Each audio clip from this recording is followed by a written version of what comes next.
It's been a really long time since we've sat here. What's been going on? Oh, well, I've been on holidays. Holidays. Whereabouts did you go? I went to Scotland, then I went to the Netherlands. Went to see a car museum, actually, in Netherlands. Car museum. Obviously, there's cars there. Tell us about it. Well, it's a big museum, quite a good sized collection. It's owned by the Louwmans. They are an importer of Lexus and Toyota into the Netherlands. His father started the museum years ago, and his son took over. But the reason why I, of course, wanted to go there was because they have some of the first electric cars.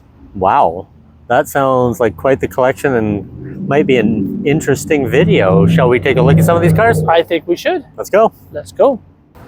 Hey, I'm Colin. and I'm Chris. And you're watching Amped Up Sibs.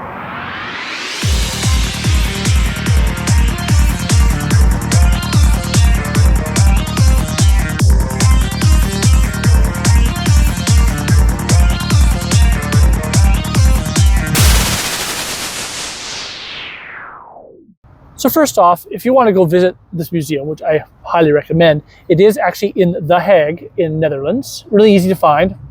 GPS gets you there no problem. It's quite large, so make sure you have a good few hours to spend, because if you're a car enthusiast, Yep. There's lots there for everyone. Neat. But let's get on with the electric cars here. Sure. First off would be actually the 1908 Baker Electric Roadster. It was considered the fastest electric car. Top speed of, get this, 48 kilometers an hour. Wow. It had a 3 horsepower electric motor. Big time there. Yeah. It ran on, of course, nickel iron batteries, 80 volt and 96 amp hours. Okay. So a good size, reasonably sized battery for it, but of course, no lead acid type deal, right? It had a long range, which was 80 kilometers in range. Ooh, city commuter. You betcha. And the pricing started about $1,200 and went up to, well, over $4,000. Wow. Okay, and that was 1908. So that was we're back then. That would be money. Back then that becomes equivalent to $90,000. Wow. Yeah, that's quite pricey. Only for the people who had money, you know. Yeah, exactly. Until, of course, Ford came out with their Model T. Exactly. Yeah. Yep. All right. Next vehicle. Well, that would be the 1899 Columbia Electric Landaulet, I guess it's pronounced. Yeah. It had 2 motors with 3 horsepower each. Had a range of 64 kilometers. Okay. But only a top speed of 20 miles per hour. 20 miles per hour. So you're looking at close to 40 kilometers. Price, get this, $30,000. 3,000. Yep. Wow. And it was actually named after Colonel Albert Pope, after his bikes. Okay, right, because he was a bike manufacturer, enthusiast manufacturer type. He made the pedal bike first and then decided to go into the electric field for actually quite a few years. He actually did quite well. Wow, that's really cool. Yeah. All right, so I think this one looks like the 1912 Baker Electric Coupe. Yes, it is. It's got a 4 horsepower motor. Ooh. 40 kilometers an hour, top speed. Yeah. It has 30 cell battery, 50 volts, equivalent to 1 kilowatt, which is, that's a pretty big battery for that compared to what we got now. Exactly. I heard this one has a pretty big range. It does, 160 kilometers in range. Yeah. So I think that was the longest range I've seen out of all the electric cars there. Yeah, especially in that era. Yep. And something, a little side anecdote was, if anybody remembers Grandma Duck on DuckTales and Donald Duck and this model was actually what she drove in that cartoon. That's so cool. I thought I recognized it. Yeah. It's kind of an aristocrats type vehicle. It is. All right. Another 1912. This is the Detroit Electric Clear Vision. Yes, it is. It's actually the Clear Vision Brougham, which is where Cadillac got their name for their level of car. Right. Their higher end level. It had an extra flip-up windscreen on it for protection of the driver, so they could flip it down and then flip it up if it was raining. Yep. It had a 4.6 horsepower electric motor. Okay. It carried 22 LED acid batteries and had a top speed of also 40 kilometers an hour. Seeing kind of a theme here. They're all 40 kilometers an hour. This one had a decent range for its time of 128 kilometers. Okay. They made, actually, at this time of year, 1912, they were at one of the highest production for electric cars. They were making anywhere up to 1,500 cars a year for this. And these were carriage builders, so these were single-handed by hand made. That's a lot of vehicles. It is when you think about it, yeah. And this one's starting price was $2,600. 26. So they're all in that $1,300 to $4,000 range. They were set for, like I said, the aristocrats, like the higher end people who had money. Yeah, of course. All right, next on our list. This one, the 1972 Wit car. Okay, just a story for everybody. This one was made in Amsterdam. It was by, I can't remember the guy's name off by heart right now, but he made it to try to alleviate congestion in downtown Amsterdam. They were trying to remove cars because kids were getting run over and killed. Yeah. It was actually a big problem there. Wow. So he carried this to try to alleviate some of this. Of course, it lasted, like I think it was 12 years or so. Yeah. But he did get a few of them out, and people did borrow them. They were the first technology-based car sharing. You paid money, hopped in it, took it from the booth, and drove it. It only had about a 15-kilometer range. But if you're cruising around the Netherlands, or actually Amsterdam downtown, you didn't need a lot of range. Yeah. Top speed, 30 kilometers an hour. Yeah. So it's kind of like Hertz Rent-A-Car in. Yes, it was, for lack of a better description. It was an early version of a car sharing, of a rental vehicle. Sharing, yeah. That's really interesting. It was created in 1974 and ran until 1986. 86. Yep. There was only 35 cars made and 5 booths that they locked into and charged. Okay. Yep.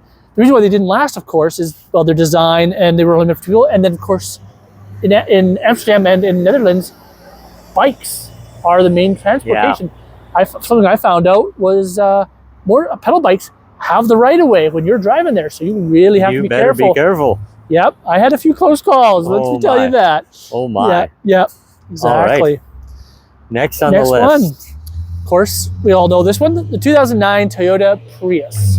It sounds familiar. I think I've heard of this. Oh yeah. They've been around a lot longer than this, but this is the model year that they had in theirs. And as you can tell by the pictures that we've included, you've got a cross section, one that's all opened up, and you can see the inside of it. Of course, I didn't get any more detailed pictures, but some stats on that. Combined power between the electric and gas was about 110 horsepower. The electric had 67 horse, but 295 foot-pounds of torque, so acceleration's there. And the gas engine had only 76 horsepower and 85 foot-pounds of torque. Right. So... Yeah, the electric motor wins there for just that. Just the foot-pounds, and the battery was pretty small on it. It was actually a nickel metal hydride. Yeah, of course. 6.5 amp hours. So it was not a big battery. Yeah. So of course it didn't have a long range. Of course, as anybody who drives it. Yeah. And of course, as everybody knows, Toyota Prius was the first mass-produced hybrid one. Exactly. So it was pretty cool to look at it. Actually see its inner workings. Of course, yeah. For anybody just kind of tuning in, that's what I bought. That's right. Not the 2009. I went to the 2024, the 2024.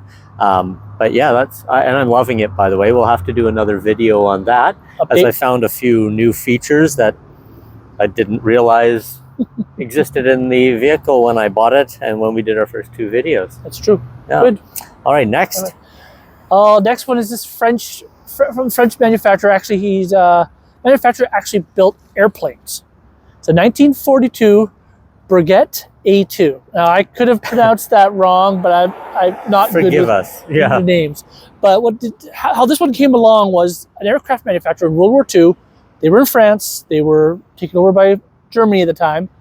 And the gas was next to impossible to get for a vehicle. Right. So in order to keep his airplane company afloat, they made these cars. Oh. And they made them out of electric, so they didn't have to worry about power. Worry about the gas, worry about the... Yeah, so stats on this, it's had a 65-kilometer range. And again, 40-kilometer-hour top speed. 40 kilometers, yeah. But this one's kind of unique. It only had 6 12-volt batteries that could actually get it at that speed and that distance. Yeah. Lead acid. That's actually not bad when you think about it. Yeah, that's interesting. Thing is, the car's got a 2-meter frame with a wood panels and that around it, so it was actually quite light. Wood panels. Wood panels. Okay. That's why. I guess that's why they didn't restore it, because they wanted to leave it the way it was and didn't want to damage anything.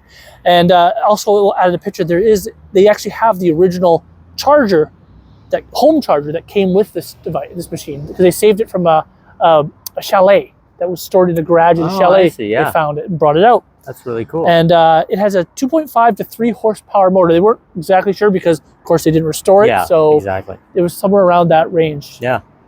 Oh, that's neat. It is. As I said, I had lots of fun doing this. This is great. The vehicle looks very French, by the way. It is. It actually looks very aviation-ish. Yeah, it does. You see, it has that way about it. Yeah, exactly. It just needs wings on it. Exactly.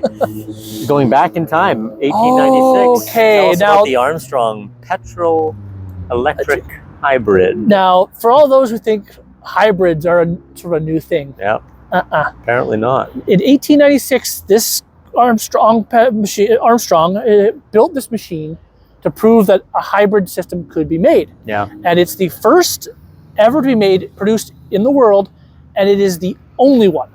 And you only can see it if you go to the Louwman Museum. It's the only one. Only one existed. Wow. It was a prototype. It's been restored. It actually runs and drives. Everything works on it. Wow. Yeah. Electric and gas. Yeah. Like I said, it is the oldest known hybrid in the world. Yep. It has actually electric starter for the gas engine, because the gas engine works on a flywheel system. But the electric also disengages the flywheel when you need gears, because these cars, these carriages actually had gears. This one, I'm not sure what it had in reverse, but some of the others I mentioned have 3 gears in reverse. Now, why would you need that? Who knows? I don't know. But this one was quite advanced. It had electrically operated decompression valves for the gas engine. Okay. Yep. It also had the fully electric operated clutch, as I mentioned. Yep. It was the first to have the automatic ignition, advance, and retard system. Right. Like your modern day car has it. Exactly. This was one of the first to actually do that. So it actually bring more power out. That's quite the technology for literally 120, almost 130 years ago. It is. Yeah. It also had a first semi-automatic transmission. Yeah. Which is semi-automatic transmission. Everything was manual back then. They didn't have anything. Yep. And a feature for this car, which was not seen on most, is it actually has a steering wheel instead of a tiller, which most of them have a big arm that you turn side to side. And this one sold. Now get this. Oh no! A few years ago. How much? $483,400.08. Wow. That's when it was sold, and that's what I believe the Louwman Museum bought it for. It's actually online. You can actually. Now that's in US dollars, by the way. Yeah. Wow. Yep. And it is, as I said, it is the only prototype known to be in existence. That is something. Yep. They wanted to prove a concept. Yep. And they did back in 1896. Yep. Yeah, we're talking 130 years ago. So this technology is not as new as we think it is. Yeah, like they were experimenting with this a long time ago. They didn't have, like the lithium-ion batteries and stuff. Yeah, totally. And that's probably one of the reasons. That's actually one of the main reasons why it didn't win over the battle, because it was a battle between electric and gas. Of course, yeah. And like it is now these days. Still is, yeah. But now the technology is getting better for electric, so we're getting more advances, and we're starting to compete with the gas a little better, right? Yeah. So anyways, the next one, 1905 Hedag Electric, and again, Brougham, or some people call it Brougham, depending on how you pronounce it. It had one of the largest electric motors. It was 5 horsepower. Pretty good. But yeah, they're all in that 4 to 5. Yeah. Or 4.2 or whatever that last one was. Yeah. Had an 80 kilometer an hour range. Okay. And a 23 kilometer an hour top speed. It's just interesting. Yeah. It was one of the few models that first came out with an all-wheel brakes. Yeah, I saw that. It had a bell on the front, and that was because this one was driven by a chauffeur. You didn't drive it yourself. You had a chauffeur that drove it, and the bell was called.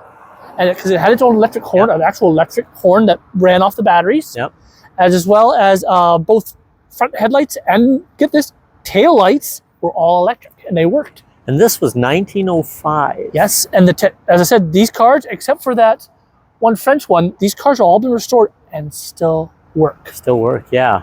Louwman Museum has paid a lot of attention to detail and get this stuff to work if it wasn't working when they got it. Yeah. Some of them had been restored when they bought them, but some of them had not. That's impressive. Yeah. Especially like the headlights, the brake lights. Yeah, something that you don't see back that day. Exactly. Yeah. Exactly. That is totally something interesting. Yeah. Now this is one of my favorites. This is just because it's a funny little car. They call it the Jelly Bean. The Jelly Bean. Well, I can obviously see why. Yeah, yeah. It's like a Jelly Bean. It's a 2000 Corbin Sparrow PTM electric single seater. Yeah. Get this. If you're a motorcycle fan, you'll recognize that name. Yeah. Corbin Motorcycle Accessories. They did do seats a lot. Well, that's the same company that built this. Yeah. And guess it. In 2018, they were building a Mark II. Mark II of this one. Because this only came with lead acid batteries and stuff, so it didn't have a good range. Right. And now, of course, 2018, lithium ion. So they were trying to improve it. But new and improved. Very cool. But I haven't seen that one yet. I don't even know if it actually made production yet. Yeah, exactly. But this one was, of course, a single seater. Yep. 3 wheels. 3 wheels, so 2 in the front, 1 in the rear, as you can see. Yeah. It had a 20 kilowatt, 26 horsepower motor. 26 horsepower, okay. Yeah, the thing was all plastic. Yeah. So it was just really, really lightweight. Really light. Exactly. It could do 65 to 80 kilometer range, depending on, how good the batteries were. Yeah. But it had a top speed of 120 kilometers an hour. 120. I mean, we're looking at a 2000 car. Yeah. So highway speeds. You could, but you wouldn't get very far for very long because that range is not very good. No, the range wouldn't get you. But if anybody really recognizes this car, you might have recognized it from a movie. I do recognize it. Is it possibly an Austin Powers movie? Yes, it is. Gold Member car. It was custom done for the show. It was modified. But if you ever go and watch the Gold Member Austin Powers show, you'll see the car. I thought that looked really familiar. Yep. That's a really good one to end off on, isn't it? I think it is. That's a fantastic trip to the Netherlands, to the Louwman Museum. Yep, in The Hague. So if anybody wants to go, you can look it up. Yep. And if you want to look at these cars, they do have a little bit online as well under their own museum. Oh, cool. They don't have all the statistics on their website that I found, but I had to do a little more research because they just give you a general write-up. General write-up, yeah. Well, that's really cool. It's good, and I enjoyed it, and hope to go back and see more because they keep buying more cars and adding. Yeah, that's quite the impressive collection. It is, and it's nice that they've restored so many of them. So you can see them; they work again. Yeah, they won't. They don't, of course, drive them out. No, of course see not. That, but at least you get to see them up close and restored and looking nice. Very cool. Yeah. Well, welcome back to Canada. Thank you. I hope you enjoyed some of those cars because I sure did. So do I, yes. Very much so. And you know what? Thanks for watching. Catch you later, eh?